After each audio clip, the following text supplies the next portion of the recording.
So good morning guys और आपके क्रिक exam channel में आप सभी का स्वागत है। तो आज के इस वीडियो में 6 अप्रैल के इंपॉर्टेंट करंट अफेयर्स को हम लोग कवर करेंगे। तो हमारा पहला प्रश्न क्या है कि इंडियन अचीवर्स अवार्ड 2021 से किसे सम्मानित किया गया। तो आंसर होगा जसपाल सिंह को। तो अनअकैडमी एडुकेटर हैं ये जसपाल सिंह, जिनको भारतीय शिक्षा में अहम योगदान के लिए इंडियन अचीवर्स अवार्ड से सम्मानित किया गया।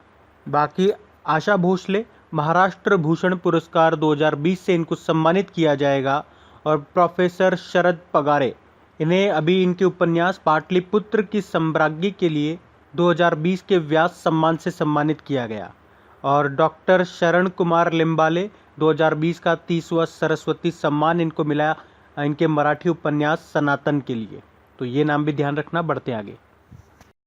और हाँ गाइज, इंडिया के टॉप बैंक एडुकेटर्स एक बार फिर अनअकैडमी पर आपके लिए ला रहे हैं कुछ टॉप एंड अल्टीमेट बैचेस।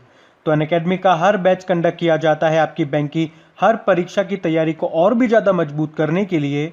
और ये सभी बैचेस आपको मिलेंगे अनअकैडमी पर, जहां पर आप अपने फेवरेट टीचर के साथ अपने घर से अपने पर्सनल शेड्यूल के हिसाब से पढ़ सकते हैं। तो अनअकैडमी की हर क्लास आप लाइव नहीं तो बाद में रिकॉर्डेड सेशन के द्वारा भी अटेंड कर सकते हैं। अगर आप चाहें तो क्लास को डाउनलोड करके ऑफलाइन भी देख सकते हैं।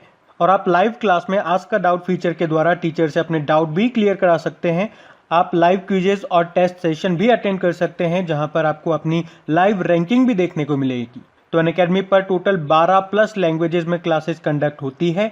आप अपनी फेवरेट भाषा में क्लास अटेंड कर सकते हैं। आप अपनी टीचर के साथ इंटरेक्ट कर सकते हैं और लाइव पोल में पार्ट ले सकते हैं। ये सभी फीचर आपको मिलेंगे एक ही प्लेटफॉर्म पर, एक ही सब्सक्रिप्शन के साथ। तो आप आज ही सब्सक्राइब करें अनअकैडमी पर और इन सभी बेनिफिट्स का लाभ उठाइए। देखिए, अगर आप मेरा कोड जो है क्रिक एग्जाम 10 उसे यूज़ करेंगे तो आपको एडिशनल 10% का डिस्काउंट भी मिलेगा। और आपको सभी बैचेस की लिंक और सब्सक्रिप्शन ये सब नीचे डिस्क्रिप्शन में मिल जाएगा। तो अभी हम बढ़ते हैं आगे। फिर बताइए, देश का पहला कृषि आधारित सोलर पावर प्लांट ये किस राज्य में स्थापित किया गया है। तो आंसर होगा राजस्थान में। तो देश का पहला कृषि आधारित सोलर पावर प्लांट ये राजस्थान के जयपुर की कोटपुतली तहसील में लगाया गया है। और अब किसानों को दिन के समय कृषि कार्य के लिए आसानी से बिजली मिल सकेगी।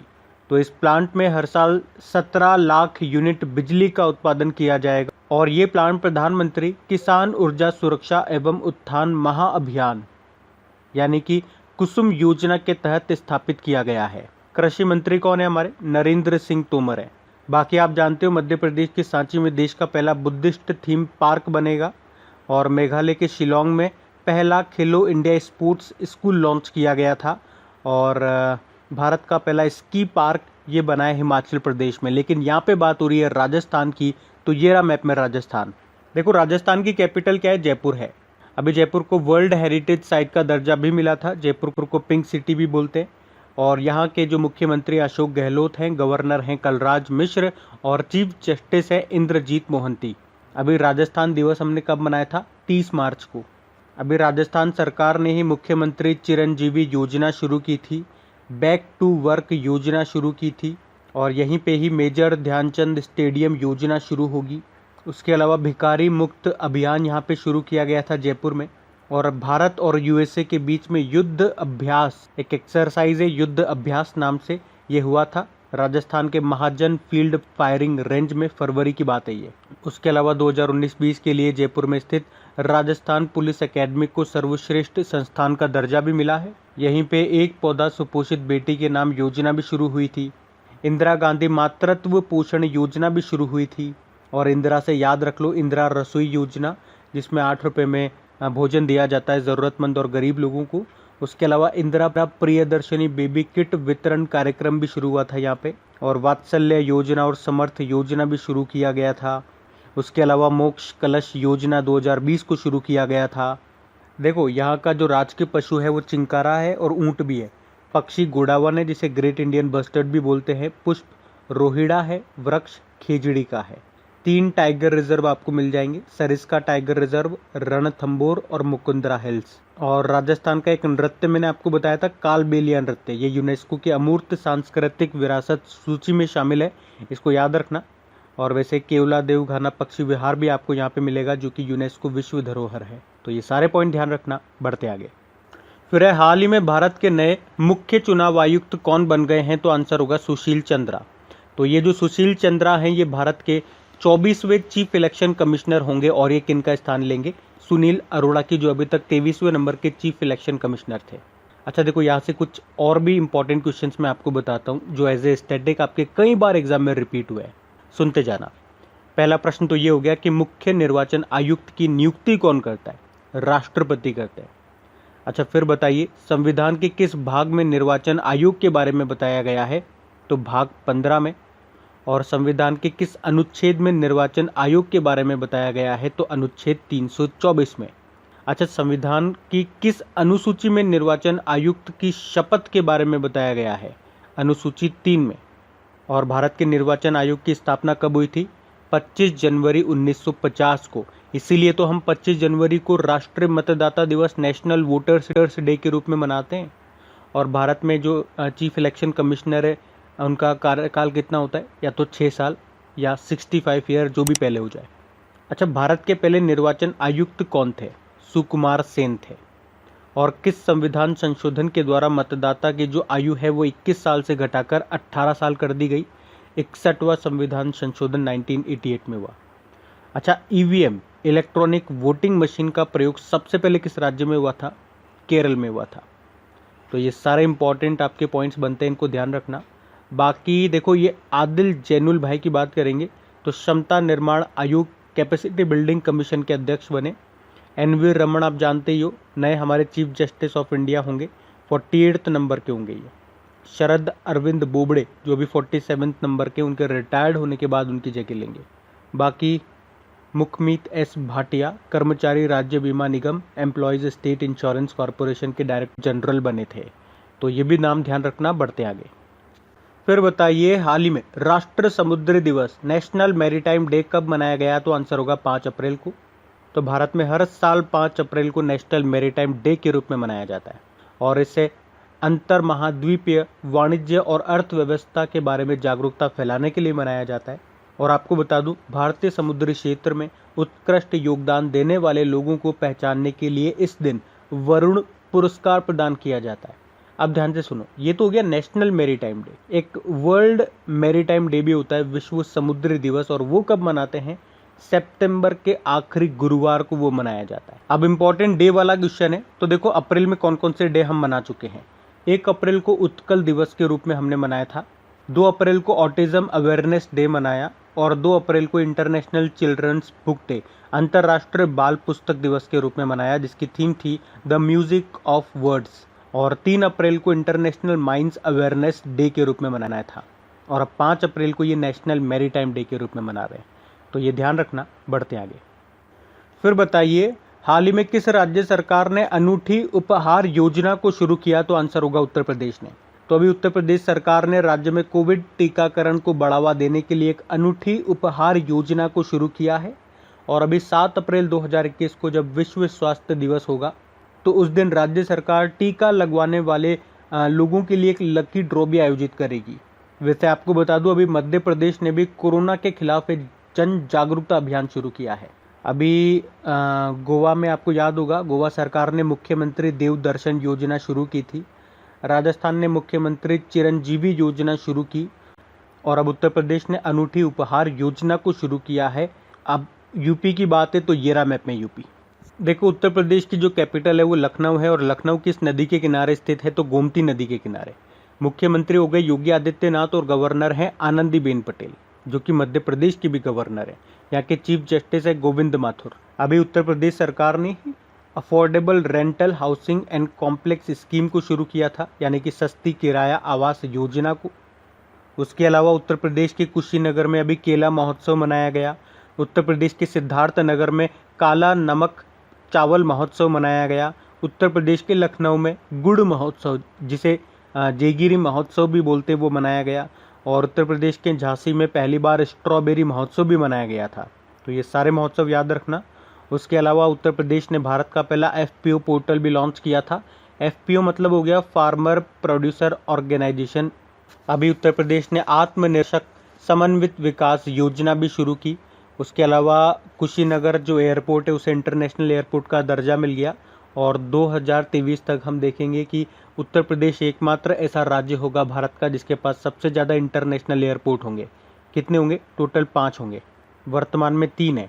उसके अलावा उत्तर प्रदेश सरकार ने लैंड होल्डिंग्स की पहचान करने के लिए 16 अंकों का एक यूनिकोड भी जारी किया था। जनता दर्शन मोबाइल एप्लीकेशन को लॉन्च किया था और युवाओं के लिए उद्यम सारथी एप्लीकेशन को लॉन्च किया।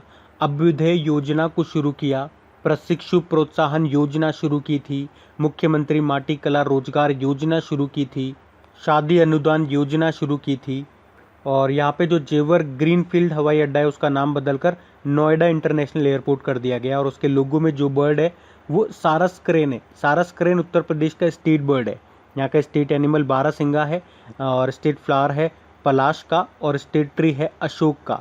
एक और हवाई अड्डा याद रखो, अयोध्या हवाई अड्डा, इसका नाम बदलकर मर्यादा पुरुषोत्तम श्री राम हवाई अड्डा कर दिया गया। और भारत का पहला मेगा चमड़ा उद्योग पार्क ये कानपुर में बनेगा। कानपुर को लेदर सिटी बोलते हैं। तो ये सारे पॉइंट ध्यान रखना आप उत्तर प्रदेश से जो भी न्यूज़ में थे। बढ़ते हैं आगे। फिर है हाल ही में किस कंपनी ने अपने स्मार्टफोन कारोबार को बंद कर दिया? तो आंसर होगा LG ने। तो साउथ कोरियन कंपनी है ये LG और इसने मोबाइल सेगमेंट में 6 सालों से घाटे में चलने के कारण अब इसे बंद कर दिया है। LG का हेडक्वार्टर आपको मिलेगा साउथ कोरिया में, साउथ कोरिया की राजधानी सियोल में। इसके फाउंडर हैं कू इन हुई। बढ़ते आगे। फिर बताइए, हाल ही में देश की पहली महिला क्रिकेट कमेंटेटर का निधन हो गया। उनका नाम क्या है? चंद्रा नायडू। तो देश की पहली महिला क्रिकेट कमेंटेटर थी ये चंद्रा नायडू, जिनका भी 88 वर्ष की उम्र में निधन हो गया। ये भारतीय क्रिकेट टीम के पहले कप्तान कर्नल CK नायडू की बेटी थी। नाम था चंद्रा नायडू। देखो ये शशिकला, बीते जमाने की जाने मानी एक्ट्रेस थी ये शशिकला, जिनका भी अभी निधन हो गया। और राधे श्याम खेमक, उत्तर प्रदेश के गोरखपुर में गीता प्रेस के अध्यक्ष थे ये राधे श्याम खेमक, जिनका भी अभी निधन हो गया है। बढ़ते आगे। फिर है हाल ही में मियामी ओपन टेनिस चैंपियनशिप किसने जीत ली है? तो आंसर होगा एशले बार्टी ने। देखो एक्चुअली क्वेश्चन में ये होना चाहिए था कि इस चैंपियनशिप में वुमेन सिंगल टाइटल किसने जीता? तो आंसर होगा एशले बार्टी ने। तो ऑस्ट्रेलिया की टेनिस प्लेयर हैं ये एशले बार्टी और इन्होंने अभी मियामी ओपन टेनिस चैंपियनशिप में वुमेन सिंगल का टाइटल जीत लिया है। लगातार दूसरी बार इन्होंने ये टाइटल जीता। और आपको याद होगा 2019 में फ्रेंच ओपन जीतने के बाद से ये विश्व की नंबर 1 रैंकिंग पर बनी हुई है टेनिस में। अच्छा, वुमेन सिंगल टाइटल तो एशले बार्टी ने जीता है। मेन सिंगल टाइटल किसने जीता? तो आंसर होगा ह्यूबर्ट हुर्केज ने। ये पोलैंड के प्लेयर है। बाकी नाओमी ओसाका ये जापान की टेनिस प्लेयर है और सानिया मिर्जा तो भारतीय हैं ही सही। और याद होगा आपको पिछले साल फेड कप हार्ट अवार्ड जीतने वाली ये पहली भारतीय बनी थी। फेड कप ये महिलाओं का टेनिस टूर्नामेंट है। और ये जो सोफिया केनिन है ये किस देश की प्लेयर है? USA की प्लेयर है। ये भी याद रखा करो कि कौन से प्लेयर किस देश की है। प्रश्न 2 तरह से आते हैं, प्लेयर का नाम दे देंगे, पूछेंगे इनका संबंध किस खेल से है या ये नेशनलिटी क्या है इनकी, किस देश से है। तो दोनों याद होने चाहिए। बढ़ते हैं आगे। फिर बताइए, हाल ही में किस देश ने सबसे तेज सड़क निर्माण का विश्व रिकॉर्ड बनाया है? तो आंसर होगा भारत ने। अभी हमारे जो केंद्रीय सड़क व परिवहन मंत्री हैं नितिन गडकरी, इन्होंने भी घोषणा की है कि भारत ने सबसे तेज सड़क निर्माण का विश्व रिकॉर्ड बनाया है। भारत ने 24 घंटे के भीतर 2.5 किलोमीटर 4 लेन की कंक्रीट सड़क बना करके गिनीज वर्ल्ड रिकॉर्ड में प्रवेश किया है। और 24 घंटे के भीतर 25 किलोमीटर की कोलतार सोलापुर बीजापुर सड़क भी बनाई है। और वित्त वर्ष 2020-21 में 37 किलोमीटर सड़क हर दिन बना करके रिकॉर्ड बनाया है। तो किस देश ने सबसे तेज सड़क निर्माण का विश्व रिकॉर्ड बनाया? तो आंसर होगा भारत ने। बढ़ते आगे। अच्छा बताइए, अभी हाल ही में ट्यूलिप फेस्टिवल ये कहाँ पे शुरू हुआ? तो आंसर होगा जम्मू कश्मीर में। तो अभी जम्मू कश्मीर के श्रीनगर में ट्यूलिप फेस्टिवल मनाया गया। और आपको याद होगा अभी मार्च के महीने में हम लोगों ने पढ़ा था कि एशिया का सबसे बड़ा ट्यूलिप गार्डन ये कहाँ पे बना है? श्रीनगर में ही बना है, जिसका नाम है Indira Gandhi memorial tulip garden. Tulip मतलब एक तरह का फूल ही हो गया। और ये जो फूल होता है ना ट्यूलिप का, ये वसंत ऋतु में खिलने वाला 12मासी एक फूल होता है। ट्यूलिप एक तरह का फूल ही हो गया। अब बात जम्मू कश्मीर की है तो ये रहा मैप में जम्मू कश्मीर। देखो यहाँ की 2 कैपिटल है, जम्मू इसकी विंटर कैपिटल है, श्रीनगर इसकी समर कैपिटल है। लेफ्टिनेंट गवर्नर वर्तमान में मनोज सिन्हा है। अभी महाशिवरात्रि के दिन जम्मू कश्मीर में हेरत महोत्सव मनाया गया था और जम्मू कश्मीर सरकार ने सुपर 75 छात्रवृत्ति योजना शुरू की है। और जम्मू कश्मीर की जो आयशा अजीज हैं, ये भारत की सबसे कम उम्र की महिला पायलट बनी थी। इनकी उम्र 25 साल है। उसके अलावा कश्मीर में देश का पहला इग्लू कैफ़े खोला गया। अभी नेशनल आइस हॉकी चैंपियनशिप जनवरी में हुई थी जम्मू कश्मीर में। जम्मू कश्मीर के गुलबर्ग में हुई थी, जिसे जीता था ITBP ने। और इसी तरह से खेलो इंडिया विंटर गेम्स का दूसरा संस्करण ये भी जम्मू कश्मीर के गुलमर्ग में हुआ था, और इसमें टॉप पे जम्मू कश्मीर की टीम रही थी। अभी 2 प्रोडक्ट को यहाँ पे GI टैग मिल चुका है, एक तो कश्मीरी केसर को और गुच्छी मशरूम को। और अभी जम्मू कश्मीर लद्दाख हाई कोर्ट के नए चीफ जस्टिस बने थे पंकज मित्तल। पूजा देवी का नाम याद रखो, ये जम्मू कश्मीर की पहली महिला बस ड्राइवर जो बनी थी। उसके अलावा doctor Salim Ali national park यहाँ मिलेगा, किश्तवाड़ नेशनल पार्क मिलेगा, दच्चीगम नेशनल पार्क यहाँ पे मिलेगा, वुलर झील आप याद रखो यहाँ पे। हेमिस नेशनल पार्क मैं आपको हमेशा बताता हूँ, जो पहले जम्मू कश्मीर में था, लेकिन जब से इनको यूनियन टेरिटरी का दर्जा मिला अब ये लद्दाख में आता है। हेमिस नेशनल पार्क याद रखना। बढ़ते आगे। फिर विश्व शहर सांस्कृतिक मंच 2021 सम्मेलन की अध्यक्षता कौन सा देश करेगा? तो आंसर होगा इंग्लैंड। तो world cities cultural forum 2021 summit, ये एक वार्षिक समिट है, यानी कि साल में एक बार होती है, जिसमें विभिन्न देशों के शहरों की संस्कृति को प्रस्तुत किया जाता है। और इसकी अध्यक्षता लंदन के मेयर सादिक खान करेंगे, और इसमें भारत को रिप्रेजेंट करेंगे दिल्ली के मुख्यमंत्री अरविंद केजरीवाल। और इस समिट की थीम है द फ्यूचर ऑफ कल्चर। अब देखो, बात इंग्लैंड की है तो ये रहा मैप में इंग्लैंड, कैपिटल इसकी हो गई लंदन। और अभी दिसंबर में आपको याद होगा ग्लोबल पावर सिटी इंडेक्स जो आया था, उसमें लगातार 9वें साल ये दुनिया का सबसे आकर्षक शहर रहा था लंदन। करेंसी पाउंड स्टर्लिंग है, प्रधानमंत्री हैं बोरिस जॉनसन।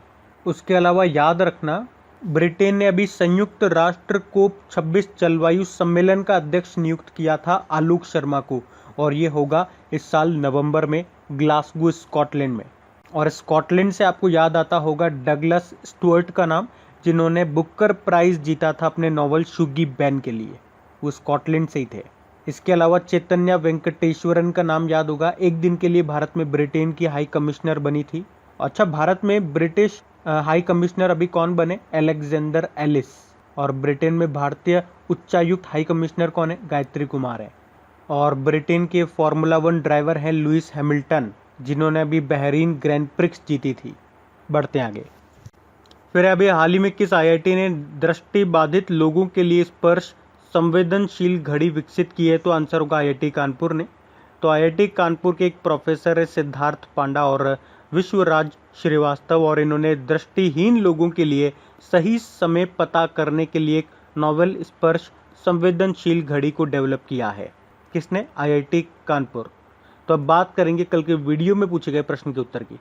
तो कल के वीडियो में आपसे पूछा था पहला पूर्ण विद्युतीकृत भारतीय रेलवे जोन कौन सा बना है? तो आंसर होगा पश्चिम मध्य रेलवे। आप सभी ने प्रश्न का बिल्कुल सही उत्तर दिया। और गाइज, अगर सेशन अच्छा लगा हो तो इसे लाइक ज़रूर करना और इसे अपने दोस्तों के साथ में शेयर ज़रूर करना।